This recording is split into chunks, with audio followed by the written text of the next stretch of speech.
Hi student, ಇವತ್ತು limited liabilities of partnership ಫರ್ಮ್ಗೆ ಸಂಬಂಧಿಸಿದಂತೆ 15 machine problems ಇದು ಎರಡನೇ ಎಕ್ಸಾಂಪಲ್ಸನ್ನು ಇವತ್ತು ಸಾಲ್ವ್ ಮಾಡೋಣ್ರಿ. ಹಾಗಾದ್ರೆ ಈ ಕ್ವಶನ್ಸನ್ನು ರಾಣಿ ಚೆನ್ನಮ್ಮ ಯೂನಿವರ್ಸಿಟಿ 2014 ಈ ಕ್ವಶನ್ಸನ್ನು ಕೇಳ್ಯಾರಿ. ಹಾಗೆ ಈ ಕ್ವಶನ್ಸನ್ನು ಇವತ್ತೇನು ಮಾಡೋಣ ಈ ವಿಡಿಯೋದಾಗ ಸಾಲ್ವ್ ಮಾಡೋಣ್ರಿ. ಅದು ನೋಡಿರಿ ಇನ್ಫಾರ್ಮೇಷನ್ಸ್ ರೀ. Ajay and Vijay are the partners in a limited liability partnership. They share profit and loss in the ratio of 2:1 on 1/4/2016.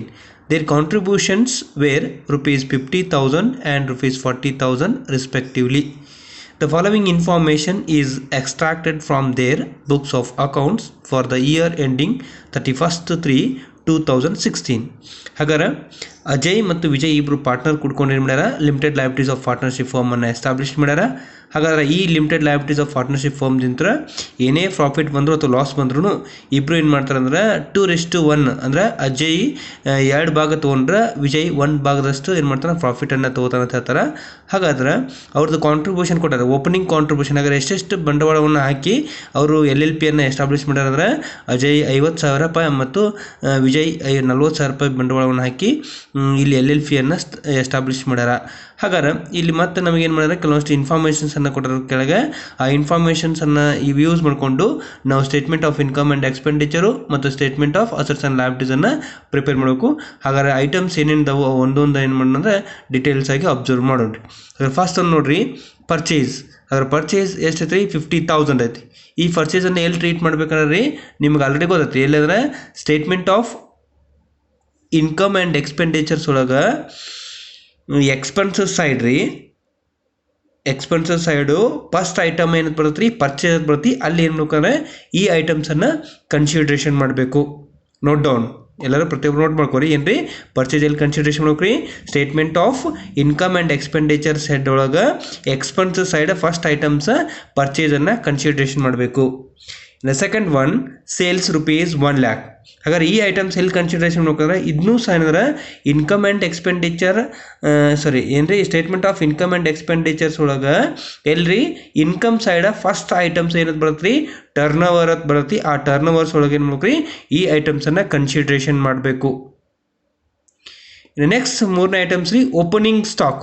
ಹಾಗಾದ್ರೆ ಈ ಓಪನಿಂಗ್ ಸ್ಟಾಕನ್ನು ಎಲ್ಲಿ ಅಡ್ಜಸ್ಟ್ಮೆಂಟ್ ಮಾಡ್ಬೇಕಾದ್ರೆ ರೀ ನಾವು statement of income and expenses ಇದ್ರೊಳಗೆ ಇನ್ಕಮ್ ಸೈಡು ಏನು ಬರುತ್ತೆ ರೀ, 3 ಐಟಮ್ಸ್ ಬರ್ತಾವೆ ರೀ. ಒಂದು turn over, other income, increase in stock. ಹಾಗಾಗಿ ಇನ್ಕ್ರೀಸ್ ಇನ್ ಸ್ಟಾಕ್ ಕ್ಯಾಲ್ಕುಲೇಷನ್ ಮಾಡೋ ಹೊತ್ನಾಗ ಈ ಓಪನಿಂಗ್ ಸ್ಟಾಕ್ ನಮ್ಗೆ ಏನಾಕತ್ರಿ ರೀ ಹೆಲ್ಪ್ಫುಲ್ ಆಕೈತೆ ರೀ. ಅಂದರೆ ಕ್ಲೋಸಿಂಗ್ ಸ್ಟಾಕ್ ಒಳಗೆ ಓಪನಿಂಗ್ ಸ್ಟಾಕನ್ನು ಏನು ಮಾಡ್ಬೇಕು ನಾವು ರೀ ಅಡ್ಜಸ್ಟ್ಮೆಂಟ್ ಮಾಡ್ಕೋಬೇಕು. ಹಾಗಾಗಿ ಈ ಓಪನಿಂಗ್ ಸ್ಟಾಕ್ ಯಾವಾಗ ಹೆಲ್ಪ್ ಆಕೈತೆ ನಮಗೆ, ಇಲ್ಲಿ ಇನ್ಕ್ರೀಸ್ ಇನ್ ಸ್ಟಾಕ್ ಕ್ಯಾಲ್ಕುಲೇಷನ್ ಮಾಡೋ ಹೊತ್ನಾಗ ಕ್ಲೋಸಿಂಗ್ ಸ್ಟಾಕ್ ಒಳಗೆ ಓಪನಿಂಗ್ ಸ್ಟಾಕನ್ನು ಏನು ಮಾಡ್ಬೇಕು ರೀ ಲೆಸ್ ಮಾಡಬೇಕು. ನಮಗೆ ಪ್ರಾಬ್ಲಮ್ದೊಳಗೆ ಕ್ಲೋಸಿಂಗ್ ಸ್ಟಾಕ್ ಕೊಟ್ಟರೆ ಆ ಕ್ಲೋಸಿಂಗ್ ಸ್ಟಾಕ್ ಒಳಗೆ ಏನು ಮಾಡ್ಬೇಕಂದ್ರೆ ನಾವು ರೀ ಕ್ಲೋಸಿಂಗ್ ಸ್ಟಾಕ್ ಒಳಗೆ ಈ ಓಪನಿಂಗ್ ಸ್ಟಾಕನ್ನು ಏನು ಮಾಡ್ಬೇಕಂದ್ರೆ ಲೆಸ್ ಮಾಡಬೇಕು. ಆಗ ಇನ್ಕ್ರೀಸ್ ಇನ್ ಅಸೆಟ್ಸ್ ಸ್ಟಾಕು ಅಥವಾ ಡಿಕ್ರೀಸ್ ಇನ್ ಸ್ಟಾಕು ಗೊತ್ತಾಗತ್ತೆ. ಅದು ನೆಕ್ಸ್ಟ್ ನೋಡೋಣ. ಬಟ್ ಇದೇನಂದ್ರೆ ಓಪನಿಂಗ್ ಸ್ಟಾಕ್ ಎಲ್ಲಿ ಕನ್ಸಿಡರೇಷನ್ ಮಾಡ್ಬೇಕು ರೀ, statement of income and expenses ಒಳಗೆ ಇನ್ಕಮ್ ಸೈಡು ಮೂರನೇ items increase in stock calculation ಮಾಡುತ್ತೆ ಓಪನಿಂಗ್ ಸ್ಟಾಕ್ ಕನ್ಸಿಡರೇಷನ್ ಮಾಡಬೇಕು. ಆಮೇಲೆ ವೇಜಸ್ ಆ್ಯಂಡ್ ಸ್ಯಾಲರಿ ₹10,000 and 10,000. ಹಾಗಾದ್ರೆ ವೇಜಸ್ ಆ್ಯಂಡ್ ಸ್ಯಾಲರಿ ಇದೇನಂದ್ರೆ ರೀ ಎಂಪ್ಲಾಯಿಗಳಿಗೆ ಸಂಬಂಧಿಸಿದಂಥ ಎಕ್ಸ್ಪೆಂಡಿಚರು. ಹಾಗಾಗಿ ಇದನ್ನ ಎಲ್ಲಿ ಕನ್ಸಿಡರೇಷನ್ ಮಾಡ್ಬೇಕಾದ್ರೆ statement of income and expenditures ಒಳಗೆ ಎಕ್ಸ್ಪೆನ್ಸಸ್ ಸೈಡು ಎರಡನೇ ಐಟಮ್ಸ್ ಏನು ರೀ ಪರ್ಸ್ನಲ್ ಎಕ್ಸ್ಪೆನ್ಸಸ್ ಅಂತೇಳಿ ಆ ಪರ್ಸ್ನಲ್ ಎಕ್ಸ್ಪೆಂಡಿಚರ್ಸ್ ಒಳಗೆ ಈ ವೇಜಸ್ ಮತ್ತು ಸ್ಯಾಲ್ರಿಯನ್ನು ಏನು ಮಾಡ್ಬೇಕ್ರಿ ಕನ್ಸಿಡರೇಷನ್ ಮಾಡ್ಬೇಕ್ರಿ. ನೆಕ್ಸ್ಟ್ ಮೂರು ಐಟಮ್ಸ್ ರೀ ಮಷಿನರಿ. ಹಾಗಾದ್ರೆ ಈ ಮಷಿನರಿ ಐಟಮ್ಸ್ ಇದು ಏನ್ರಿ, ಇದು ಮಷಿನರಿ ಅಂದ್ರೆ ಇದು ಫಿಕ್ಸ್ಡ್ ಅಸೆಟ್ಟು. ಮಷಿನರಿ ಮತ್ತು ಫರ್ನಿಚರ್ ಎರಡು ನೋಡ್ರಿ, ಮಷಿನರಿ ಮತ್ತು ಫರ್ನಿಚರ್ ಎರಡು ಏನ್ರಿ ಫಿಕ್ಸ್ಡ್ ಅಸೆಟ್ಸು. ಆ ಕಾರಣಕ್ಕಾಗಿ ಇವೆರಡು ಐಟಮ್ಸ್ ಎಲ್ಲಿ ಕನ್ಸಿಡರೇಷನ್ ಮಾಡ್ಬೇಕಾರೆ statement of assets and liabilities head ಒಳಗೆ ಏನು ಮಾಡ್ಬೇಕಾರೆ ಕನ್ಸಿಡರೇಷನ್ ಮಾಡಬೇಕು. ಎಲ್ರಿ statement of assets and liabilities ಒಳಗೆ ಎಲ್ಲಂದ್ರೆ ಅಸೆಟ್ ಸೈಡು ಫಸ್ಟ್ ಐಟಮ್ಸ್ ಏನು ಬರುತ್ತೆ ರೀ ಫಿಕ್ಸ್ಡ್ ಅಸೆಟ್ಸ್ ಬರುತ್ತೆ. ಆ ಫಿಕ್ಸ್ಡ್ ಅಸೆಟ್ಸ್ ಒಳಗೆ ಮಷಿನರಿ ಮತ್ತು ಫರ್ನಿಚರನ್ನು ಕನ್ಸಿಡರೇಷನ್ ಮಾಡಬೇಕು. ಆಮೇಲೆ ನೆಕ್ಸ್ಟ್ ಪ್ರಿಂಟಿಂಗ್ ಆ್ಯಂಡ್ ಸ್ಟೇಷನರಿ. ಹಾಗಾದ್ರೆ ಪ್ರಿಂಟಿಂಗ್ ಆ್ಯಂಡ್ ಸ್ಟೇಷನರಿ ಇದು ಇದಕ್ಕೆ ಸಂಬಂಧಿಸಿದ್ರೆ ಅಡ್ಮಿನಿಸ್ಟ್ರೇಟಿವ್ ಅಂದರೆ ಆಫೀಸಿಗೆ ಸಂಬಂಧಿಸಿದ್ದು. ಹಾಗಾಗಿ ಈ ಐಟಮ್ಸ್ ಏನು ಕನ್ಸಿಡರೇಷನ್ ಮಾಡ್ಬೇಕಾರೆ ರೀ statement of income and expenses ಒಳಗೆ ಎಕ್ಸ್ಪೆನ್ಸಸ್ ಸೈಡು ಮೂರನೇ ಐಟಮ್ಸ್ ಏನಂದ್ರೆ ಅಡ್ಮಿನಿಸ್ಟ್ರೇಟಿವ್ ಎಕ್ಸ್ಪೆನ್ಸಸ್ ಬರುತ್ತೆ. ಆ ಅಡ್ಮಿನಿಸ್ಟ್ರೇಟಿವ್ ಎಕ್ಸ್ಪೆನ್ಸಸ್ ಒಳಗೆ ಈ ಪ್ರಿಂಟಿಂಗ್ ಆ್ಯಂಡ್ ಸ್ಟೇಷನರಿ ಅಮೌಂಟನ್ನು ಕನ್ಸಿಡರೇಷನ್ ಮಾಡಬೇಕು ಅಲ್ರಿ. ಅಡ್ಮಿನಿಸ್ಟ್ರೇಟಿವ್ ಎಕ್ಸ್ಪೆನ್ಸಸ್ ಒಳಗೆ ಪ್ರಿಂಟಿಂಗ್ ಆ್ಯಂಡ್ ಸ್ಟೇಷನರಿ ಕನ್ಸಿಡರೇಷನ್ ಮಾಡಬೇಕು. ಇನ್ನು ನೆಕ್ಸ್ಟ್ ಡೆಟರ್ಸ್ ಮತ್ತು ಕ್ರೆಡಿಟರ್ಸ್ ಎರಡು ಕೊಟ್ಟಾರೆ, ಡೆಟರ್ಸ್ ಮತ್ತು ಕ್ರೆಡಿಟರ್ಸ್. ಹಾಗಾದ್ರೆ ಡೆಟರ್ಸನ್ನು ಮತ್ತು ಕ್ರೆಡಿಟರ್ಸನ್ನು ಎಲ್ಲಿ ತೋರಿಸ್ತೀರಿ? Statement of assets and liabilities ಅವು ತೋರಿಸ್ತೀರಿ. ಹಾಗಾದ್ರೆ ಅಸೆಟ್ ಸೈಡು ಡೆಟರ್ಸ್ ಕನ್ಸಿಡರೇಷನ್ ಮಾಡಿದ್ರೆ ಲಯಬಿಲಿಟಿ ಸೈಡ್ ಏನು ಮಾಡ್ತೀರಿ? ಕ್ರೆಡಿಟರ್ಸನ್ನು ಏನು ಮಾಡ್ತಾರೆ? ಕನ್ಸಿಡರೇಷನ್ ಮಾಡ್ಬೇಕ್ರಿ. ಇನ್ನು ನೆಕ್ಸ್ಟ್ ಕ್ಯಾಶ್. ಹಾಗಾದ್ರೆ ಕ್ಯಾಶ್ ಐಟಮ್ಸ್ ಏನ್ರಿ? ಇದು ಅಸೆಟ್ ರೀ. ಹಾಗಾದ್ರೆ ಈ ಅಸೆಟ್ಸನ್ನು ಎಲ್ಲಿ ಕನ್ಸಿಡರೇಷನ್ ಮಾಡ್ಬೇಕಾದ್ರೆ statement of assets and liabilities ಒಳಗೆ ಅಸೆಟ್ ಸೈಡು ಯಾವ ಹೆಡ್ ಅಂದರೆ ಕ್ಯಾಶ್ ಆ್ಯಂಡ್ ಕ್ಯಾಶ್ ಈಕ್ವಲೆಂಟ್ ಅಂತೇಳಿ ಹೆಡ್ ಬರುತ್ತೆ. ಆ cash and cash equivalent head ಒಳಗೆ ಏನು ಮಾಡಬೇಕು? ಇದನ್ನ ಕನ್ಸಿಡರೇಷನ್ ಮಾಡಬೇಕು. ಹಾಗಾದ್ರೆ ಲಾಸ್ಟ್ ಐಟಮ್ಸ್ ಏನಂದ್ರೆ ಡ್ರಾಯಿಂಗ್ಸ್. ಅಜಯ್ ಮತ್ತು ವಿಜಯ್ ಅವ್ರದ್ದು ಡ್ರಾಯಿಂಗ್ಸನ್ನು ಕೊಟ್ಟಾರ. ಹಾಗಾದ್ರೆ ಈ ಡ್ರಾಯಿಂಗ್ಸನ್ನು ಎಲ್ಲಿ ಕನ್ಸಿಡರೇಷನ್ ಮಾಡ್ತಿರೋದ್ರ ರೀ? ನಿಮ್ಗೆ ಗೊತ್ತೈತೆ ರೀ. ಏನಂದ್ರೆ ರೀ statement of assets and liabilities ಒಳಗೆ ಫಸ್ಟ್ ಲಯಬಿಲಿಟಿ ಸೈಡ್ ರೀ ಕಾಂಟ್ರಿಬ್ಯೂಷನ್ ಅಂತ ಬರ್ತದೆ ರೀ. ಆ ಕಾಂಟ್ರಿಬ್ಯೂಷನ್ಸನ್ನು ಕ್ಯಾಲ್ಕುಲೇಟ್ ಮಾಡ್ಬೇಕು. ಕ್ಯಾಲ್ಕುಲೇಟ್ ಮಾಡ್ಬೇಕಾದ್ರೆ ರೀ ಓಪನಿಂಗ್ ಕಾಂಟ್ರಿಬ್ಯೂಷನ್ ಇರ್ತಾವಲ್ಲ ಪಾರ್ಟ್ನರ್ಸ್ಗಳದ್ದು ಓಪನಿಂಗ್ ಕಾಂಟ್ರಿಬ್ಯೂಷನು, ಈ ಓಪನಿಂಗ್ ಕಾಂಟ್ರಿಬ್ಯೂಷನ್ಸ್ ಒಳಗೆ ಈ ಡ್ರಾಯಿಂಗ್ಸನ್ನು ಲೆಸ್ ಮಾಡಬೇಕು. ಅದರ ಜೊತೆಗೆ ಏನಾದರೂ interest on capital, sharing profit ಅಥವಾ ಸ್ಯಾಲ್ರಿ ಟು ಪಾರ್ಟ್ನರ್ಸ್ ಏನಾದ್ರೆ ಆ್ಯಡ್ ಮಾಡ್ಕೋಬೇಕು. ಬಟ್ ಈ ಡ್ರಾಯಿಂಗ್ಸನ್ನು ಏನು ಮಾಡ್ತಾರೆ? ಲೆಸ್ ಮಾಡ್ಕೋಬೇಕು. ಹೀಗಾಗಿ ಈ ಡ್ರಾಯಿಂಗ್ಸ್ ಎಲ್ಲಿ ಕನ್ಸಿಡರೇಷನ್ ಮಾಡ್ಬೇಕು ರೀ? ಅಸೆಟ್ಸ್ ಆ್ಯಂಡ್ ಲಯಬಿಲಿಟಿ ಸ್ಟೇಟ್ಮೆಂಟ್ ಒಳಗೆ ಫಸ್ಟ್ ಐಟಮ್ಸ್ ಏನಾದ್ರೆ ರೀ ಕಾಂಟ್ರಿಬ್ಯೂಷನ್ಸ್ ಒಳಗೆ ಏನು ಮಾಡ್ತಾರೆ ರೀ? ಈ ಡ್ರಾಯಿಂಗ್ಸನ್ನು ಅಜಯ್ ವಿಜಯ್ ಅವ್ರದ್ದು ಲೆಸ್ ಮಾಡಬೇಕು. ಹೀಗಾಗಿ ಈ ಎಲ್ಲ ಅಮೌಂಟನ್ನು ಎಲ್ಲ ಐಟಮ್ಸ್ಗಳನ್ನು ನೀವು ಎಲ್ಲಿ ಕನ್ಸಿಡರೇಷನ್ ಮಾಡ್ಕೊಳ್ಳೋದು ಈಗ ಕ್ಲಿಯರ್ ಆಗಿ ಒಂದು ಫೀಚರ್ಸ್ ಬರ್ತದೆ. ಇನ್ನು ನೆಕ್ಸ್ಟ್ ಅಡ್ಜಸ್ಟ್ಮೆಂಟ್ಸ್. ನಾ ಪ್ರತಿ ಪ್ರಾಬ್ಲಮ್ಸ್ ಬಿಡಿಸೋದಾಗ ಏನ್ರಿ ಪ್ರತಿಯೊಂದು ಟ್ರಾನ್ಸಾಕ್ಷನ್ಸ್ಗಳನ್ನು ಅಡ್ಜಸ್ಟ್ಮೆಂಟ್ ಒಳಗಿರುವಂಥ ಪ್ರತಿಯೊಂದು ಟ್ರಾನ್ಸಾಕ್ಷನ್ಸ್ಗಳನ್ನ ಏನು ಮಾಡ್ಬೇಕು ನಾವು ರೀ? 2 ಸಲ ಎಂಟ್ರಿ ಮಾಡಬೇಕು ಅಥವಾ ಡಬಲ್ ಸಲ ಎಂಟ್ರಿ ಮಾಡಬೇಕಂತ ಏನ್ರಿ. ಹಾಗಾದ್ರೆ ಪ್ರತಿಯೊಂದನ್ನು ಎಲ್ಲಿ 2 ಸಲ ಎಂಟ್ರಿ ಮಾಡ್ತೀವಿ ಅನ್ನೋದು ಸ್ವಲ್ಪ ನೋಟ್ ಮಾಡಿಟ್ಕೋರಿ. ಹಾಗಾದ್ರೆ ಫಸ್ಟ್ ಒನ್ ರೀ ಔಟ್ಸ್ಟ್ಯಾಂಡಿಂಗ್ ವೇಜಸ್ ₹5,000. ಹಾಗಾದ್ರೆ ಈ ಔಟ್ಸ್ಟ್ಯಾಂಡಿಂಗ್ ವೇಜಸ್ಸನ್ನು 2 ಕಡೆ ಎಂಟ್ರಿ ಮಾಡಬೇಕು. ಎಲ್ಲೆಲ್ಲಿ ಎಂಟ್ರಿ ಮಾಡ್ತೀವಿ ರೀ? ಫಸ್ಟ್ ಒನ್ ರೀ statement of income and expenses ಒಳಗೆ ಪರ್ಸ್ನಲ್ ಎಕ್ಸ್ಪೆಂಡಿಚರ್ಸ್ ಒಳಗೆ ವೇಜಸ್ ತೊಗೊಂಡಿರಿ ನೋಡ್ರಿ ಈಗ ಆಲ್ರೆಡಿ. ಆ ವೇಜಸ್ ಒಳಗೆ ಔಟ್ಸ್ಟ್ಯಾಂಡಿಂಗ್ ವೇಜಸ್ಸನ್ನು ಏನು ಮಾಡ್ಕೋಬೇಕು ರೀ? ಆ್ಯಡ್ ಮಾಡ್ಕೋಬೇಕು ರೀ. ಫಸ್ಟ್ ಐಟಮ್ಸ್ ಎಲ್ಲಿ ಕನ್ಸಿಡರೇಷನ್ ಮಾಡ್ಬೇಕು ರೀ? ವೇಜಸ್ ಒಳಗೆ ಆ್ಯಡ್ ಮಾಡ್ಕೋಬೇಕು ರೀ. ಆಮೇಲೆ statement of assets and liability side ಏನು ಮಾಡ್ಬೇಕಾರೆ ರೀ? ಲಯಬಿಲಿಟಿ ಸೈಡು ಅದರ್ ಲಯಬಿಲಿಟೀಸ್ ಅಂತ ಏನು ಬರುತ್ತಲ್ಲ ಅದರ್ ಲಯಬಿಲಿಟೀಸ್ ಒಳಗೆ ಔಟ್ಸ್ಟ್ಯಾಂಡಿಂಗ್ ವೇಜಸ್ ₹5,000 ತೊಗೋಬೇಕು. ಹಾಗಾದ್ರೆ ಈ ಒಂದು ಐಟಮ್ಸನ್ನು ಎಲ್ಲೆಲ್ಲಿ ಅಡ್ಜಸ್ಟ್ ಮಾಡಿದ್ರೆ ಒಂದು statement of income and expenditures ಒಳಗೆ ವೇಜಸ್ ಒಳಗೆ ಆ್ಯಡ್ ಮಾಡ್ಕೊಂಡ್ರಿ. ಅದೇ ರೀತಿಯಾಗಿ statement of assets and liabilities ಒಳಗೆ ಈ ಔಟ್ಸ್ಟ್ಯಾಂಡಿಂಗ್ ವೇಜಸ್ಸನ್ನು ಲಯಬಿಲಿಟಿ ಸೈಡು ಅದರ್ ಲಯಬಿಲಿಟೀಸ್ ಅಂತ ಏನು ಮಾಡಿದ್ರೆ ಅಲ್ಲಿ ಏನು ಮಾಡ್ತೀರಿ? ಈ ಅಮೌಂಟನ್ನು ಕನ್ಸಿಡರೇಷನ್ ಮಾಡ್ತೀರಿ. ಹಾಗಾದ್ರೆ ಒಂದು transactions complete. The second B transaction ನೋಡ್ರಿ depreciate machinery and furniture at 10% per annum each. ಹಾಗೆ ನೋಡ್ರಿ ಡೆಪ್ರಿಷಿಯೇಷನನ್ನು ಮಷಿನರಿ ಮತ್ತು ಫರ್ನಿಚರ್ ಮೇಲೆ 10% ಕೊಡ್ತಾರೆ ಅಂತ ಹೇಳ್ತಾರೆ. ಹಾಗಾದ್ರೆ ಮಷಿನರಿ ಮತ್ತು ಡೆಪ್ರಿಷಿಯೇಷನ್ ವ್ಯಾಲ್ಯೂ ನೋಡ್ರಿ 20,000 ಮತ್ತು 10,000 ರೂಪೀಸ್ ಐತ್ರಿ. ಹಾಗಾದ್ರೆ 20,000 ಮತ್ತು 10,000 ಮೇಲೆ ಎಷ್ಟು ರೀ? 10% ಏನು ಮಾಡಬೇಕು? ಡೆಪ್ರಿಷಿಯೇಷನ್ ಚಾರ್ಜ್ ಮಾಡಬೇಕು. ಹಾಗಾದ್ರೆ ಆ ಡೆಪ್ರಿಷಿಯೇಷನ್ ಅಮೌಂಟನ್ನು ಎಲ್ಲಿ ಕನ್ಸಿಡರೇಷನ್ ಮಾಡ್ಬೇಕಂದ್ರೆ ಫಸ್ಟ್ ಐಟಮ್ಸ್ ಎಲ್ಲಿ ಕನ್ಸಿಡರೇಷನ್ ಮಾಡ್ಬೇಕಂದ್ರೆ ಒಂದು ರೀ statement of income and expenditures ಒಳಗೆ ಡೆಪ್ರಿಷಿಯೇಷನ್ ಅಂತ ಹೆಡ್ಡಿಂಗ್ ಬರುತ್ತೆ. ಎಲ್ಲಿ liability side expenses side depreciation ಹೆಡ್ಡಿಂಗ್ದೊಳಗೆ ಮಷಿನರಿ ಆನ್ ಡೆಪ್ರಿಷನ್ ಅಥವಾ ಡೆಪ್ರಿಷಿಯೇಷನ್ ಆನ್ ಫರ್ನಿಚರು ಈ ಎರಡು ಡೆಪ್ರಿಷಿಯೇಷನ್ ಕನ್ಸಿಡರೇಷನ್ ಮಾಡಬೇಕು. ಆಮೇಲೆ ತಿನ್ನು ಎರಡನೇ ಐಟಮ್ಸ್ ಎಲ್ಲಿ ಕನ್ಸಿಡರೇಷನ್ ಮಾಡ್ಬೇಕಾದ್ರೆ ರೀ statement of assets and liability side asset side ಏನು ಮಾಡ್ತೀರಿ? ಫಿಕ್ಸ್ ಅಸೆಟ್ ತೊಗೋತಿಲ್ಲ. ಆ ಫಿಕ್ಸ್ ಅಸೆಟ್ ತೊಗೊಳೋಕ್ಕಿಂತ ಮೊದಲ ಈ ಮಷಿನರಿ ಮತ್ತು ಫರ್ನಿಚರ್ ಟೋಟಲ್ ಅಮೌಂಟ್ ತೊಗೊಳೋಕ್ಕಿಂತ ಮೊದಲ ಮಷಿನರಿ ಮತ್ತು ಫರ್ನಿಚರ್ ಅಮೌಂಟ್ಸ್ ಒಳಗೆ ಏನು ಮಾಡ್ತಾರೆ ನಾವು ರೀ ಈ ಡೆಪ್ರಿಷಿಯೇಷನನ್ನು ಲೆಸ್ ಮಾಡಿ ರಿಮೈನಿಂಗ್ ಅಮೌಂಟ್ ಏನು ಉಳಿತಲ್ಲ ಆ ಅಮೌಂಟನ್ನು ಮಾತ್ರ ನಾವೇನು ಮಾಡ್ಬೇಕು ರೀ? ಫಿಕ್ಸ್ ಅಸೆಟ್ ಕನ್ಸಿಡರೇಷನ್ ಮಾಡ್ಬೇಕು ರೀ. ಹಾಗಾದ್ರೆ 2 ಐಟಮ್ಸ್ ಕಂಪ್ಲೀಟ್ ರೀ. ನೆಕ್ಸ್ಟ್ ಮೂರನೇ ಐಟಮ್ಸ್ ನೋಡ್ರಿ make a provision for doubtful debts at 5% on debtors. ಹಾಗಾದ್ರೆ ಇಲ್ಲಿ ನಾವು ಉದ್ರಿ ಕೊಟ್ಟಂಥ ಹಣವನ್ನು ಆ ಹಣ ಕೊಟ್ಟದೊಳಗೆ 5% ಏನಾಗೋದಿಲ್ಲ ರೀ ಬರಂಗಿಲ್ಲತ್ತೆ ಏನು ಮಾಡ್ತಾರೆ ಅಂದ್ರೆ ಅಜ್ಯೂಮ್ಷನ್ ಮಾಡ್ಕೋತಾರ, ಪ್ರೊವಿಷನ್ಸ್ ಕೊಡ್ತಾರೆ. ಹಾಗಾಗಿ ಇದಕ್ಕೆ ಏನು ನಾವು ರೀ ರಿಸರ್ವ್ ಫಾರ್ ಡೌಟ್ಫುಲ್ ಡೆಟ್ಸ್ ಅಂತ ಕರಿತೀವಿ ರೀ. ಹಾಗಾದ್ರೆ ಎಲ್ಲೆಲ್ಲಿ ಟ್ರೀಟ್ ಮಾಡ್ಬೇಕಂದ್ರೆ ಒಂದು statement of income and expenditures ಒಳಗೆ statement of income and expenses ಒಳಗೆ ಎಲ್ಲಿ ಕನ್ಸಿಡರೇಷನ್ ಮಾಡ್ಬೇಕಂದ್ರೆ ರೀ ಅದರ್ ಎಕ್ಸ್ಪೆನ್ಸಸ್ ಅಂತ ಬರುತ್ತೆ ರೀ. ಅದರ್ ಎಕ್ಸ್ಪೆನ್ಸಸ್ ಹೆಡ್ಡಿಂಗ್ದೊಳಗೆ ಇದನ್ನೇನ್ರಿ ಪ್ರೊವಿಷನ್ ಫಾರ್ ಡೌಟ್ಫುಲ್ ಡೆಟ್ಸ್ 5% ಅನ್ನು ತಗೋಬೇಕು. ಹಾಗಾದ್ರೆ ಇನ್ನೊಮ್ಮೆ ಎಲ್ಲಿ ಕನ್ಸಿಡರೇಷನ್ ಮಾಡ್ಬೇಕಾದ್ರೆ ಇದೇ ಐಟಮ್ಸ್ ಅನ್ನ statement of assets and liability side ಇಲ್ಲಿ ಅಸೆಟ್ ಸೈಡ್ ಏನು ಮಾಡ್ತೀರಿ ಡೆಟರ್ಸ್ ಕನ್ಸಿಡರೇಷನ್ ಮಾಡ್ತಿಲ್ಲ, ಆ ಡೆಟರ್ಸ್ ಒಳಗೆ ಈ 5% ಏನು ಮಾಡ್ಬೇಕಂದ್ರೆ ರೀ RDD ಅನ್ನ ಏನು ಮಾಡ್ಬೇಕಂದ್ರೆ ಡೆಟರ್ಸ್ ಒಳಗೆ ಲೆಸ್ ಮಾಡಿ ರಿಮೈನಿಂಗ್ ಡೆಟರ್ಸ್ ಅಮೌಂಟ್ ಅನ್ನ ಮಾತ್ರ ನೀವೇನು ಮಾಡ್ಬೇಕಂದ್ರೆ ಇಲ್ಲಿ ಕನ್ಸಿಡರೇಷನ್ ಮಾಡ್ಬೇಕ್ರಿ. ಹಾಗಾದ್ರೆ ಈ 3 ಐಟಮ್ಸ್ ಕ್ಲಿಯರ್. ನೆಕ್ಸ್ಟ್ ನಾಲ್ಕನೇದ್ರಿ allow interest on capital at 10% for annum. ಹಾಗಾದ್ರೆ ಅಜಯ್ ಮತ್ತು ವಿಜಯ್ ಓಪನಿಂಗ್ ಕಾಂಟ್ರಿಬ್ಯೂಷನ್ ಎಷ್ಟಿದ್ರೆ 50,000 ಮತ್ತು 40,000 ಇತ್ತಲ್ಲ, ಅದ್ರ ಮೇಲೆ 10% ಏನು ಮಾಡ್ತಾರೆ ಇಂಟ್ರೆಸ್ಟ್ ಆನ್ ಕ್ಯಾಪಿಟಲ್ ಅಂತ ಕೊಡ್ತಾರೆ ಅಂತ ಹೇಳ್ತಾರೆ. ಹಾಗಾದ್ರೆ ಈ ಐಟಮ್ಸ್ ಅನ್ನು 2 ಕಡೆ ಎಂಟ್ರಿ ಮಾಡಬೇಕು. ಹಾಗಾದ್ರೆ ಎಲ್ಲೆಲ್ಲಿ ಎಂಟ್ರಿ ಮಾಡ್ತಾರೆ ಅಂದ್ರೆ ಒಂದು asset statement of income and expenses ಒಳಗೆ ಫಸ್ಟ್ ಏನ್ರಿ ಇಂಟ್ರೆಸ್ಟ್ ಹೆಡ್ಡಿಂಗ್ ಐತ್ರಿ ಎಕ್ಸ್ಪೆನ್ಸಸ್ ಸೈಡ್, ಆ ಇಂಟ್ರೆಸ್ಟ್ ಹೆಡ್ಡಿಂಗ್ ಒಳಗೆ ಇಂಟ್ರೆಸ್ಟ್ ಆನ್ ಕ್ಯಾಪಿಟಲ್ 10% ತಗೋಬೇಕು. ಆಮೇಲೆ ಇದೇ ಐಟಮ್ಸ್ ಅನ್ನು ಎಲ್ಲಿ ಅಡ್ಜಸ್ಟ್ ಮಾಡ್ಬೇಕಾರೆ ರೀ closing balance of contribution statement of assets and liabilities ಒಳಗೆ closing balance of contribution calculate ಮಾಡ್ತಿಲ್ಲ, ಆ ಕ್ಯಾಲ್ಕುಲೇಷನ್ ಮಾಡೋದಾಗ ಓಪನಿಂಗ್ ಕಾಂಟ್ರಿಬ್ಯೂಷನ್ಸ್ ಒಳಗೆ ಇಂಟ್ರೆಸ್ಟ್ ಆನ್ ಕ್ಯಾಪಿಟಲ್ ಅನ್ನ ಆ್ಯಡ್ ಮಾಡ್ಕೋಬೇಕ್ರಿ. ಏನ್ರಿ ಓಪನಿಂಗ್ ಕಾಂಟ್ರಿಬ್ಯೂಷನ್ಸ್ ಒಳಗೆ ಇಂಟ್ರೆಸ್ಟ್ ಆನ್ ಕ್ಯಾಪಿಟಲ್ ಆ್ಯಡ್ ಮಾಡ್ಕೋಬೇಕು. ಹಾಗಾದ್ರೆ ಈ ಐಟಮ್ಸ್ ಅನ್ನು 2 ಕಡೆ ಎಂಟ್ರಿ ಮಾಡ್ದಂಗತ್ರಿ. ಇನ್ನು ಲಾಸ್ಟ್ ಏನ್ರಿ ಕ್ಲೋಸಿಂಗ್ ಸ್ಟಾಕ್ ರೀ. ಹಾಗಾದ್ರೆ ಕ್ಲೋಸಿಂಗ್ ಸ್ಟಾಕ್ ಐತ್ರಿ, ಈ ಕ್ಲೋಸಿಂಗ್ ಸ್ಟಾಕ್ನು 2 ಕಡೆ ಎಂಟ್ರಿ ಮಾಡಬೇಕು. ಎಲ್ಲಿಲ್ಲ ಅಂದ್ರೆ ಒಂದು statement of income and expenditures ಒಳಗೆ ಇನ್ಕಮ್ ಸೈಡು 3ನೇ ಐಟಮ್ಸ್ ಇನ್ಕ್ರೀಸ್ ಇನ್ ಸ್ಟಾಕ್. ಹಾಗಾದ್ರೆ ಇನ್ಕ್ರೀಸ್ ಇನ್ ಸ್ಟಾಕ್ ಕ್ಯಾಲ್ಕುಲೇಷನ್ ಮಾಡೋ ಹೊತ್ನಾಗ ಏನು ಮಾಡ್ತೀರಿ ಕ್ಲೋಸಿಂಗ್ ಸ್ಟಾಕ್ ಒಳಗೆ ಓಪನಿಂಗ್ ಸ್ಟಾಕನ್ನು ಲೆಸ್ ಮಾಡ್ಬೇಕ್ರಿ. ಹಾಗಾದ್ರೆ ಲೆಸ್ ಮಾಡಿದಾಗ ನಮಗೆ ಏನಾಗತ್ರಿ ಇನ್ಕ್ರೀಸ್ ಇನ್ ಸ್ಟಾಕ್ಸ್ ಐತಿ. ಬಟ್ ಇಲ್ಲಿ ಕ್ಲೋಸಿಂಗ್ ಸ್ಟಾಕ್ ಐತೆ ನೋಡ್ರಿ 30,000 ಐತ್ರಿ. ಹಾಗಾದ್ರೆ ಓಪನಿಂಗ್ ಸ್ಟಾಕ್ ಐತಿ 30,000 ಐತಿ. ಹಾಗಾದ್ರೆ ಕ್ಲೋಸಿಂಗ್ ಸ್ಟಾಕ್ ಒಳಗೆ ಓಪನಿಂಗ್ ಸ್ಟಾಕ್ ಲೆಸ್ ಮಾಡಿದಾಗ 30,000 ಒಳಗೆ 30,000 ಲೆಸ್ ಮಾಡಿದಾಗ ಆಗ ರಿಮೈನಿಂಗ್ ಏನಾಗತ್ರಿ ಇಲ್ಲಿ ಯಾವುದೇ ಸ್ಟಾಕ್ ಇನ್ಕ್ರೀಸು ಆಗಂಗಿಲ್ಲ ಡಿಕ್ರೀಸು ಆಗಂಗಿಲ್ಲ. ಹಾಗಾಗಿ ಅದನ್ನ ಗ್ಯಾಪ್ ಕೊಟ್ಟು ಬಿಡ್ಬೇಕ್ರಿ.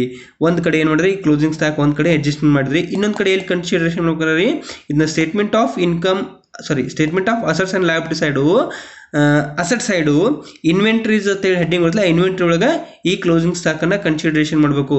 ಹಾಗಾಗಿ ಎಲ್ಲ ಇನ್ಫಾರ್ಮೇಷನ್ಸನ್ನು ಯೂಸ್ ಮಾಡ್ಕೊಂಡು ನಾವೇನು ಮಾಡ್ಬೇಕ್ರಿ statement of income and expenditures account ಮತ್ತು statement of assets and liabilities ಅಕೌಂಟನ್ನು ಏನು ಮಾಡ್ಬೇಕ್ರಿ ಪ್ರಿಪೇರ್ ಮಾಡಬೇಕು.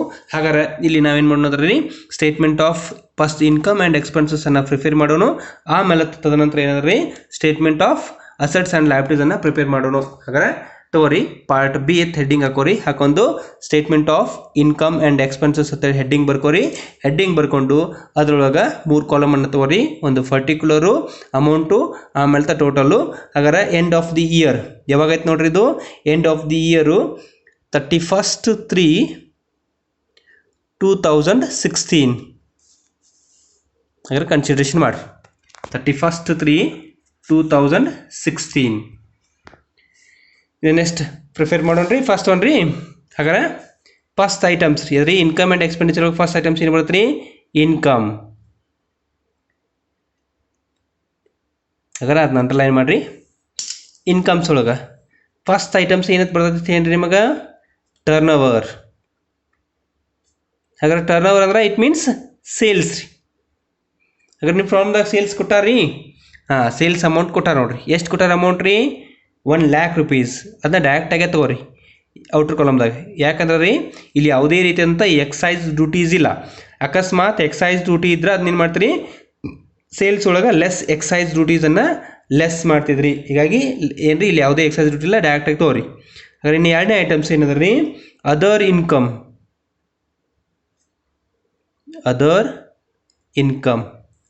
ಹಾಗಾದ್ರೆ ನಿಮ್ಮ ಫಾರ್ಮ್ದಾಗ ಅದರ್ ಇನ್ಕಮ್ಸ್ ಏನ್ರಿ ಕೊಟ್ಟಾರ ನೋಡ್ರಿ. ಅದರ್ ಇನ್ಕಮ್ ನಾವು ಎಕ್ಸ್ಪ್ಲನೇಷನ್ ಮಾಡಿದ ಪ್ರಕಾರ ಯಾವುದೇ ಅದರ್ ಇನ್ಕಮ್ಸ್ ಇಲ್ಲ, ಇಲ್ಲಂದ್ರೆ ಅದನ್ನ ಗ್ಯಾಪ್ ಕೊಡ್ರಿ. ನೆಕ್ಸ್ಟ್ 3ನೇದ್ರಿ ಇನ್ಕ್ರೀಸ್ ಇನ್ ಸ್ಟಾಕ್.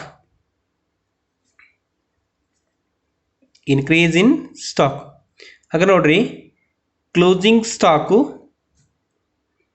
ಏನು ಮಾಡ್ಬೇಕ್ರಿ ಇನ್ಕ್ರೀಸ್ ಇನ್ ಸ್ಟಾಕ್ ಸಿಗ್ಬೇಕಾರೆ ಕ್ಲೋಸಿಂಗ್ ಸ್ಟಾಕ್ ಒಳಗೆ ಓಪನಿಂಗ್ ಸ್ಟಾಕ್ ಲೆಸ್ ಮಾಡ್ಬೇಕ್ರಿ. ಹಾಗಾದ್ರೆ ಕ್ಲೋಸಿಂಗ್ ಸ್ಟಾಕ್ ಎಷ್ಟಿತ್ತು ನೋಡ್ರಿ ನಿಮ್ಮ ಫಾರ್ಮ್ದಾಗ 30,000 ರೂಪಾಯಿ ಐತ್ರಿ.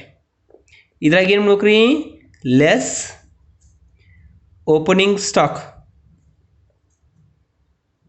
ಹಾಗಾದ್ರೆ ಓಪನಿಂಗ್ ಸ್ಟಾಕ್ ಎಷ್ಟು ರೀ ಓಪನಿಂಗ್ ಸ್ಟಾಕು ಸಹ ಏನಂದ್ರೆ ಅದು 30,000 ಐತ್ರಿ. ಹಾಗಾಗಿ ಓಪನಿಂಗ್ ಸ್ಟಾಕ್ 30,000ನ ತಗೋರಿ. ಹಾಗಾದ್ರೆ ಇಲ್ಲಿ ನಿಮ್ಗೆ ಯಾವುದೇ ಇನ್ಕ್ರೀಸ್ ಇನ್ ಸ್ಟಾಕು ಸಿಗಲಿಲ್ಲ, ಡಿಕ್ರೀಸ್ ಇನ್ ಸ್ಟಾಕು ಸಿಗಲಿಲ್ಲ. ಹಾಗಾದ್ರೆ ಅಮೌಂಟ್ ಎಷ್ಟು ಇರ್ತದೋ ನಿಲ್. ಹಾಗಾದ್ರೆ ಇನ್ಕಮ್ ಸೈಡ್ ಇರುವ ಒಟ್ಟೆ 3 ಐಟಮ್ಸ್ ರೀ, ಒಂದು turn over, other income, increase in stock. ಹಾಗಾದ್ರೆ 3 ಐಟಮ್ಸನ್ನು ಕನ್ಸಿಡರೇಷನ್ ಮಾಡಿದ್ರೆ ಹಾಗಾದ್ರೆ ಈಗ ಟೋಟಲ್ ಮಾಡ್ಕೋರಿ. ಎಷ್ಟು ಹತ್ರ ಇದು 1 lakh rupees ಟೋಟಲ್ ಮಾಡಿದಾಗ. ಇದೇನ್ರಿದು ಗ್ರಾಸ್ ಇನ್ಕಮ್. ಹಾಗಾದ್ರೆ ನಿಮಗೆ ಏನು ಸಿಕ್ತ್ರಿ ಈಗ ಗ್ರಾಸ್ ಇನ್ಕಮ್ ಸಿಕ್ತಿ. ಇನ್ನು ಸೆಕೆಂಡ್ ಐಟಮ್ಸ್ ಏನು ಮಾಡ್ಬೇಕ್ರಿ ನಾವು ಈಗ ಎಕ್ಸ್ಪೆನ್ಸಸ್ಸನ್ನು ಕನ್ಸಿಡರೇಷನ್ ಮಾಡ್ಬೇಕ್ರಿ. ಹಾಗಾದ್ರೆ ಎಕ್ಸ್ಪೆನ್ಸಸ್ ತಗೋರಿ, ಇದನ್ನ ಅಂಡರ್ಲೈನ್ ಮಾಡ್ಕೋರಿ. ಎಕ್ಸ್ಪೆನ್ಸಸ್ ಒಳಗೆ ಏನೇನು ಐಟಮ್ಸ್ ಬರ್ತಾವೆ ನಾವೆಲ್ಲ ಕನ್ಸಿಡರೇಷನ್ ಮಾಡಿರಿ. ಫಸ್ಟ್ ಒನ್ ಏನು ರೀ ಹಂಗಾರ ಎ ಪರ್ಚೇಸ್. ಹಾಗಾದ್ರೆ ನೀವು ಫ್ರಾಮ್ದಾಗ ಪರ್ಚೇಸ್ ಕೊಟ್ಟಾರ ನೋಡಿ. ಎಷ್ಟು ಕೊಟ್ಟಾರಿ 50,000 rupees ಪರ್ಚೇಸ್ ಕೊಟ್ಟಾರ. ಹಾಗಾದ್ರೆ 50,000 ತೊಗೋರಿ. ಇದನ್ನು ಡೈರೆಕ್ಟಾಗಿ ಇನ್ನರ್ ಕಾಲಮ್ದಾಗ ತೊಗೋರಿ. ಯಾಕಂದ್ರೆ ಇದಕ್ಕೆ ಯಾವುದೇ ರೀತಿ ಅಂತ ಲೆಸ್ ಪರ್ಚೇಸ್ ರಿಟರ್ನ್ ಇಲ್ಲ, ಹೀಗಾಗಿ ಡೈರೆಕ್ಟಾಗಿ ಇನ್ನರ್ ಕಾಲಮ್ದಾಗ ಪರ್ಚೇಸ್ ತೊಗೋರಿ. ಪರ್ಚೇಸ್ ಆದ ನಂತರ ನೆಕ್ಸ್ಟ್ ಐಟಮ್ಸ್ ಏನು ರೀ ಪರ್ಸ್ನಲ್ ಎಕ್ಸ್ಪೆನ್ಸಸ್. ಹಾಗಾದ್ರೆ ಪರ್ಸ್ನಲ್ ಎಕ್ಸ್ಪೆನ್ಸಸ್ಸು ಇದ್ರೊಳಗೆ ಐಟಮ್ಸ್ ಅದಾವ್ರಿ. ಯಾವ್ಯಾವ ಬರ್ತಾವೆ ನೋಡ್ರಿ, ಒಂದು ವೇಜಸ್ಸು, ಆಮೇಲೆ ಇನ್ನೊಂದು ಸ್ಯಾಲರಿ, ಅದ್ರ ಜೊತೆಗೆ ಔಟ್ಸ್ಟ್ಯಾಂಡಿಂಗ್ ವೇಜಸ್ ಒಂದೈತೆ ನೋಡ್ರಿ. ಈ 3 ಐಟಮ್ಸನ್ನು ಏನು ಮಾಡ್ತಾರೆ ನಾವ್ರಿ ಕನ್ಸಿಡರೇಷನ್ ಮಾಡ್ಕೋಬೇಕ್ರಿ. ಹಾಗಾದ್ರೆ ಫಸ್ಟ್ ಒನ್ ಏನು ತೊಗೋಬೇಕಂತ ಏನ್ರಿ ಮಗ ವೇಜಸ್ ರೀ. ವೇಜಸ್ ಎಷ್ಟೈತೆ ನೋಡ್ರಿ 10,000 ಐತ್ರಿ. ಇದಕ್ಕೆ ಒಂದು ಅಡ್ಜಸ್ಟ್ಮೆಂಟ್ ಐತ್ರಿ. ಏನು ಅಡ್ಜಸ್ಟ್ಮೆಂಟ್ ಐತ್ರಿ ಔಟ್ಸ್ಟ್ಯಾಂಡಿಂಗ್ ವೇಜಸ್ ಐತಿ. ಹಾಗಾದ್ರೆ ಏನು ಮಾಡ್ಕೋಬೇಕು ನಾವು ಔಟ್ಸ್ಟ್ಯಾಂಡಿಂಗ್ ವೇಜಸ್ ಇದ್ರೆ ಅದನ್ನ ಆ್ಯಡ್ ಮಾಡ್ಕೋಬೇಕ್ರಿ. ಆ್ಯಡ್ ಔಟ್ಸ್ಟ್ಯಾಂಡಿಂಗ್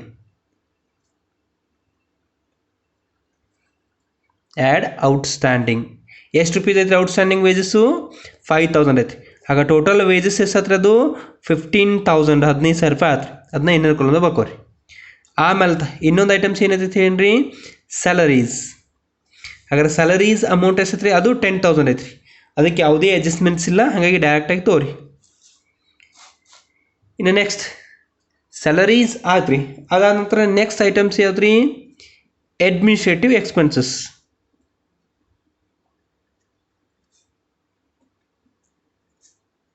ಹಾಗಾದ್ರೆ ಅಡ್ಮಿನಿಸ್ಟ್ರೇಟಿವ್ ಎಕ್ಸ್ಪೆನ್ಸಸ್ಗೆ ಸಂಬಂಧಿಸಿದಂತೆ ಒಂದೇ ಒಂದು ಐಟಮ್ಸ್ ಐತ್ರಿ. ಯಾವುದ್ರಿ ಪ್ರಿಂಟಿಂಗ್ ಆ್ಯಂಡ್ ಸ್ಟೇಷ್ನರಿ. ಹಾಗಾದ್ರೆ ಪ್ರಿಂಟಿಂಗ್ ಆ್ಯಂಡ್ ಸ್ಟೇಷ್ನರಿ ಐಟಮ್ಸ್ ಐತಿ, ಅದನ್ನಂತೂ ತೊಗೊಂಬಿಡ್ರಿ. ಪ್ರಿಂಟಿಂಗ್ ಆ್ಯಂಡ್ ಸ್ಟೇಷ್ನರಿ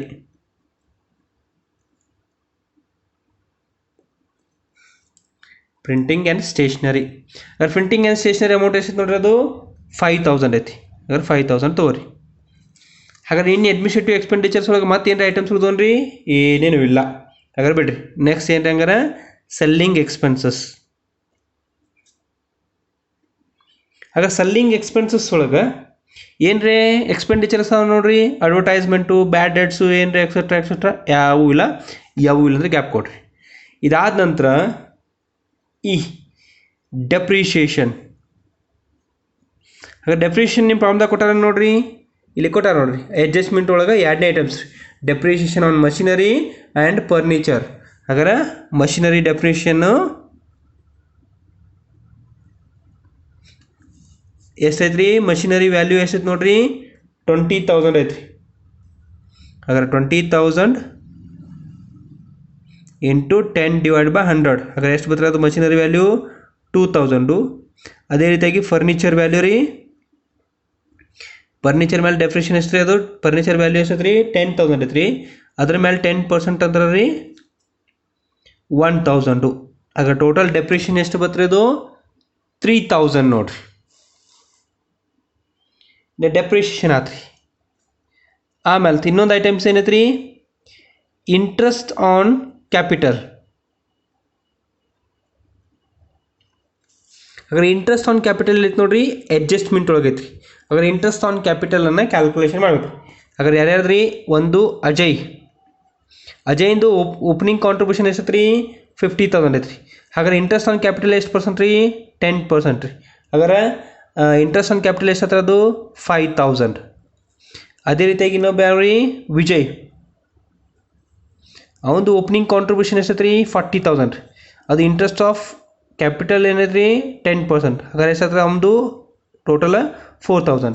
ಹಾಗಾದ್ರೆ total interest on capital is 9,000 ಅಂದರೆ 9,000 ರೂಪಾಯಿ ಟೋಟಲ್ ಏನ್ರಿ interest on capital.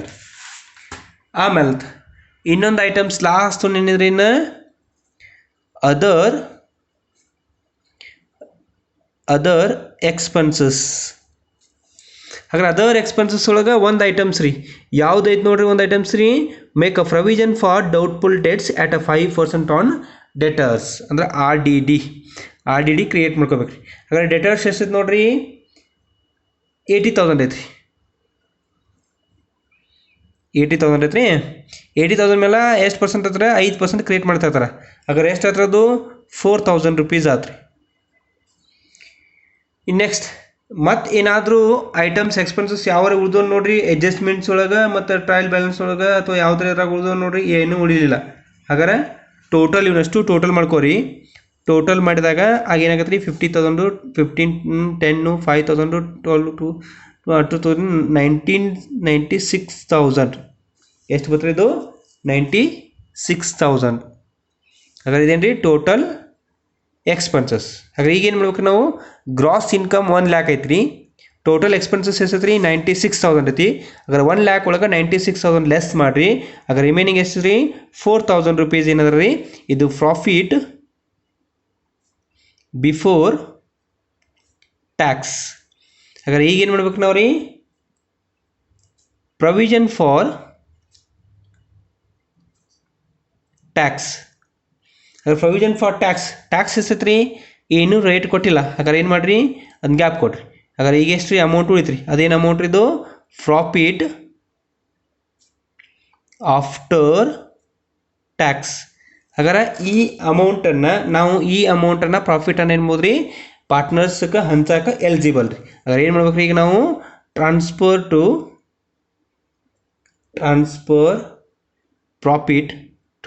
Profit to partners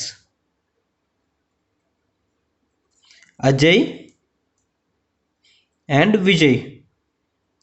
ಹಾಗಾದ್ರೆ ನೋಡ್ರಿ ಪ್ರಾಫಿಟ್ ಎಷ್ಟೈತೆ ರೀ, 4,000 ಸೇಮ್ ರೀ, 4,000.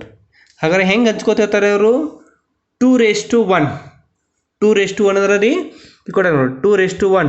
ಹಾಗಾದ್ರೆ 2:1 ಅದ ರೀ, 2 ಡಿವೈಡೆಡ್ ಬೈ 3. ಆನಂತರ ವಿಜಯಂದು 1 ಡಿವೈಡೆಡ್ ಬೈ 3. ಆಗ ಟೋಟಲ್ ಅಮೌಂಟ್ ಎಷ್ಟಾಗತ್ತೆ ನೋಡಿರಿ, ಅಜಯಂತ್ ಪಾರ್ಟ್ನರ್ಸು 2,667, ವಿಜಯಂದ್ರಿ 1,333 ರೀ. ಆಗ ಟೋಟಲ್ ಪ್ರಾಫಿಟ್ ಎಷ್ಟು ರೀ, 4,000. ಹಾಗಾದ್ರೆ ಬ್ಯಾಲೆನ್ಸ್ ಏನು ರೀ, ನಿಲ್. ಹಾಗಾದ್ರೆ ಇದೇ ಪ್ರಾಫಿಟನ್ನು ಎಲ್ಲಿ ಕನ್ಸಿಡರೇಷನ್ ಮಾಡ್ಬೇಕಾದ್ರೆ ರೀ, ಇದನ್ನು ಕ್ಲೋಸಿಂಗ್ ಕಾಂಟ್ರಿಬ್ಯೂಷನನ್ನು ಕ್ಯಾಲ್ಕುಲೇಷನ್ ಮಾಡೋ ಹೊತ್ನಾಗ ಈ ಪ್ರಾಫಿಟನ್ನು ಏನು ಮಾಡ್ಬೇಕು ನಾವು ರೀ, ಕನ್ಸಿಡರೇಷನ್ ಮಾಡ್ಬೇಕು ರೀ. ಇನ್ನು next statement of assets and ಲಯಬಿಲಿಟೀಸನ್ನು ಪ್ರಿಪೇರ್ ಮಾಡೋಣ ರೀ. ಹಾಗಾದ್ರೆ statement of assets and liabilities prepare ಮಾಡ್ಬೇಕಾದ್ರೆ ತೋರಿ part B, statement of assets and liabilities consideration ಬರ್ಕೋರಿ. ಅಲ್ಲಿ 3 ಕಾಲಮ್ ಹಾಕೋರಿ, ಪರ್ಟಿಕ್ಯುಲರ್, ಅಮೌಂಟ್, ಟೋಟಲ್. ಹಾಗಾದ್ರೆ ಡೇಟ್ ರೀ ಆ್ಯಸ್ ಆನ್ 31/3/2016. ಹಾಗಾದ್ರೆ ಇಲ್ಲಿ ಟೋಟಲ್ ಅಸೆಟ್ಸ್ ಆ್ಯಂಡ್ ಲಯಬಿಲಿಟೀಸ್ ಕಾಲಮನ್ನು ಏನು ಮಾಡ್ತಾರೆ, 2 ಭಾಗ ಮಾಡ್ತಾರೆ. ಒಂದು part A contribution and liabilities. ಅದ್ರಾಗ ಫಸ್ಟ್ ಒನ್ ರೀ, ಒಂದೇದು ಪಾರ್ಟ್ನರ್ಸ್ ಫಂಡ್. ಪಾರ್ಟ್ನರ್ಸ್ ಫಂಡ್ ಒಳಗೆ ಎ ಕಾಂಟ್ರಿಬ್ಯೂಷನ್.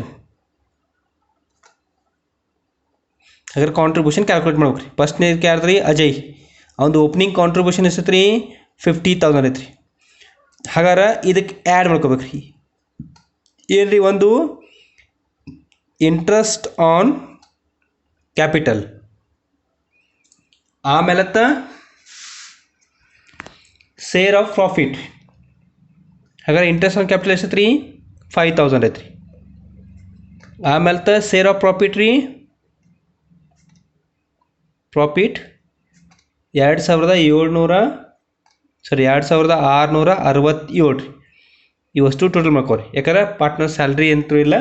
ಈಗ ಟೋಟಲ್ ಮಾಡ್ಕೊಂಡಾಗ ಅಮೌಂಟ್ ಎಷ್ಟು ಹತ್ರ, ಅದು 57,667. ಇದಕ್ಕೆ ಇನ್ನೊಂದು ಅಡ್ಜಸ್ಟ್ ಮಾಡ್ಬೇಕು, ಲೆಸ್ ಡ್ರಾಯಿಂಗ್ಸ್. ಹಾಗಾದ್ರೆ ಡ್ರಾಯಿಂಗ್ಸ್ ಎಷ್ಟೈತೆ ನೋಡ್ರಿ, 10,000 ಐತ್ರಿ. ಹಾಗಾದ್ರೆ ಅಜಯ್ದು ಕ್ಲೋಸಿಂಗ್ ಕಾಂಟ್ರಿಬ್ಯೂಷನ್ ಎಷ್ಟು, 47,667.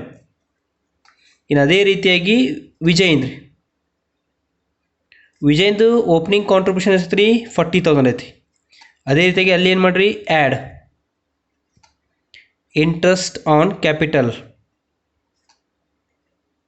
ಹಾಗಾದ್ರೆ ಇಂಟ್ರೆಸ್ಟ್ ಆನ್ ಕ್ಯಾಪಿಟಲ್ ಎಷ್ಟೈತಿ ಒಂದು 4,000. ಇದಕ್ಕೆ ಇನ್ನೊಂದು ಆ್ಯಡ್ ಮಾಡ್ಕೋ, ಏನು ರೀ, ಶೇರ್ ಆಫ್ ಪ್ರಾಫಿಟ್. ಹಾಗಾದ್ರೆ ಶೇರ್ ಆಫ್ ಪ್ರಾಫಿಟ್ ಎಷ್ಟೈತಿ ರೀ 1,333. ಇವನಷ್ಟು ಟೋಟಲ್ ಮಾಡ್ಕೋರಿ. ಹಾಗಾದ್ರೆ 45,333 ರೂಪಾಯಿ ರೀ. ಇದಕ್ಕೆ ಏನು ಮಾಡ್ಬೇಕು ರೀ, ಲೆಸ್ ಡ್ರಾಯಿಂಗ್. ಹಾಗಾದ್ರೆ ಡ್ರಾಯಿಂಗ್ಸ್ ಎಷ್ಟೈತೆ ನೋಡ್ರಿ, ಒಂದು 5,000 ಐತ್ರಿ. ನಮ್ಮ ಅಮೌಂಟ್ ಎಷ್ಟತ್ರ ಹಂಗೆ ಟೋಟಲ್ ರೀ 40,333. ಟೋಟಲ್ ಕಾಂಟ್ರಿಬ್ಯೂಷನ್ ರೀ 88,000. ಟೋಟಲ್ ಕಾಂಟ್ರಿಬ್ಯೂಷನ್ ಎಷ್ಟತ್ರ ಅವ್ರದ್ದು ಇಬ್ಬರದು, ಏದು 47,667, ಇವೊಂದು ವಿಜಯಿಂದು 40,333. ಟೋಟಲ್ ಆಗಾರ ಎಷ್ಟತ್ರಿ 88,000 ಕಾಂಟ್ರಿಬ್ಯೂಷನ್ ಆತ್ರಿ.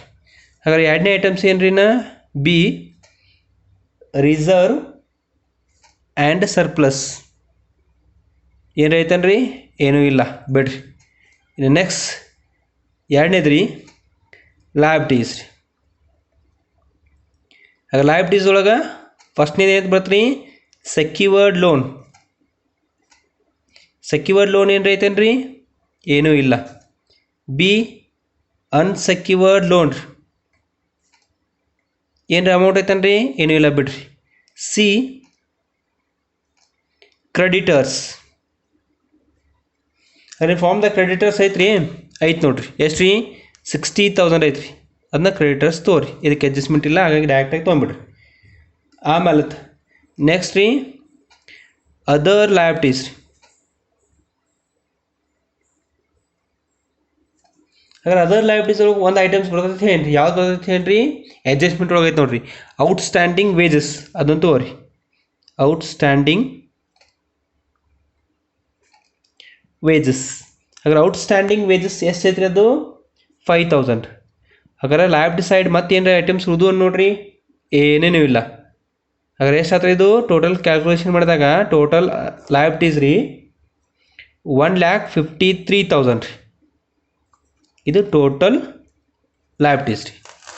ಈಗ ನೆಕ್ಸ್ಟ್ ಪಾರ್ಟ್ ಬಿ ಯಾವ್ದು ರೀ, ಅಸೆಟ್ಸ್. ಅದ್ರಾಗ ಫಸ್ಟ್ ಒನ್ ರೀ ಫಿಕ್ಸ್ಡ್ ಅಸೆಟ್. ಫಿಕ್ಸ್ಡ್ ಅಸೆಟ್ ಒಳಗೆ ಒಂದೇದು ಯಾವ್ದೈತೆ ರೀ, ಮಷಿನರಿ. ಹಾಗಾದ್ರೆ ಮಷಿನರಿ ಅಮೌಂಟ್ ಎಷ್ಟೈತ್ರಿ, ಇದು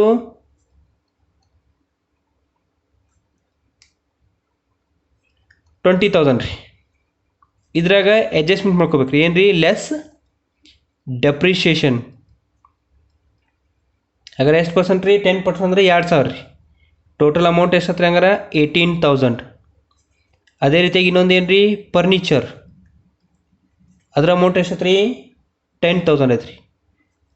ಲೆಸ್ ಡೆಪ್ರಿಷಿಯೇಷನ್ ಎಷ್ಟು ರೀ, 1,000. ಅದ್ರ ಅಮೌಂಟ್ ಎಷ್ಟತ್ರದು 9,000. ಟೋಟಲ್ ಅಸೆಟ್ಸ್ ಫಿಕ್ಸ್ ಅಸೆಟ್ಸ್ ಎಷ್ಟು ರೀ 27,000. ಟೋಟಲ್ ಫಿಕ್ಸ್ ಅಸೆಟ್ಸ್ ಎಷ್ಟು ರೀ 27,000. ಅದ್ರ ನೆಕ್ಸ್ಟ್ ಬಿ ಏನು ಬರುತ್ತೆ ರೀ, ಇನ್ವೆಸ್ಟ್ಮೆಂಟ್ಸ್. ನಿಮ್ಮ ಪ್ರಾಬ್ಲಮ್ದಾಗ ಏನಾದ್ರು ಇನ್ವೆಸ್ಟ್ಮೆಂಟ್ಸ್ ಐತೇನ್ರಿ, ಏನೂ ಇಲ್ಲ ಬೇಡ್ರಿ. See inventories. ಹಾಗಾದ್ರೆ ಇನ್ವೆಂಟರೀಸ್ ಅಂದರೆ it means closing stock. Closing stock ಕೊಟ್ಟಾರಿ, ಎಷ್ಟು ಕೊಟ್ಟಾರಿ, 30,000 ಕೊಟ್ಟಾರಿ. ಆ 30,000 ರೂಪಾಯಿ ತಗೋರಿ. ಆಮೇಲೆ ಇನ್ವೆಂಟರೀಸ್ ಆದ ನಂತರ ನೆಕ್ಸ್ಟ್ ಡೆಟರ್ಸ್. ಆಗ ಡೆಟರ್ಸ್ ಏನು ಕೊಟ್ಟಾರಿ ಎಷ್ಟು ರೀ 80,000 ಐತ್ರಿ.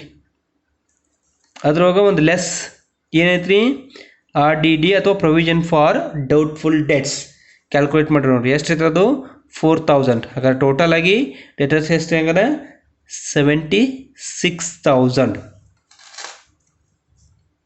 ನೆಕ್ಸ್ಟ್ ಇನ್ನೊಂದು ಯಾವ್ದು ಐಟಮ್ಸ್ ರೀ, ಕ್ಯಾಶ್ ಆ್ಯಂಡ್ ಕ್ಯಾಶ್ ಈಕ್ವಲೆಂಟ್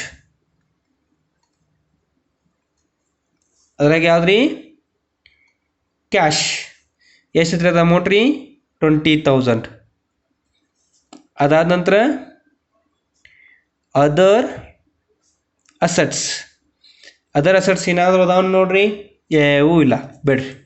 ಹಾಗಾದ್ರೆ ಈಗೇನು ಮಾಡಿರಿ, ಅಸೆಟ್ ಸೈಡು ಎಲ್ಲ ಐಟಮ್ಸನ್ನು ಕನ್ಸಿಡರೇಷನ್ ಮಾಡಿರಿ. ಈಗೇನು ಮಾಡಿರಿ, ಇನ್ನಷ್ಟು ಟೋಟಲ್ ಮಾಡ್ಕೋರಿ. 27,000, 30,000, 76,000, 20,000 ಎಲ್ಲ ಕೂಡಿದಾಗ ಟೋಟಲಾಗಿ ಎಷ್ಟಿದು 1,53,000. ಹಾಗಾದ್ರೆ ಟೋಟಲ್ ಅಸೆಟ್ಸ್ ಎಷ್ಟು ರೀ 1,53,000. ಹಾಗಾದ್ರೆ ನೋಡಿರಿ, ಟೋಟಲ್ ಲಯಬಿಲಿಟೀಸ್ 1,53,000, ಟೋಟಲ್ ಅಸೆಟ್ಸ್ 1,53,000. ಹಾಗಾದ್ರೆ ನಾವು ಮಾಡಿದ ಕ್ಯಾಲ್ಕುಲೇಷನ್ಸು ರೈಟ್ ಇದೆ ಅಥವಾ ಕರೆಕ್ಟ್ ಆಗಿದೆ ಅಂತ ಹೇಳಿದಾಗ. ಹಾಗಾದ್ರೆ ಇನ್ನು ನೆಕ್ಸ್ಟ್ ಎಕ್ಸಾಂಪಲ್ಸನ್ನು ನೆಕ್ಸ್ಟ್ ವಿಡಿಯೋದಾಗ ಸಾಲ್ವ್ ಮಾಡೋಣ ರೀ. Thank you.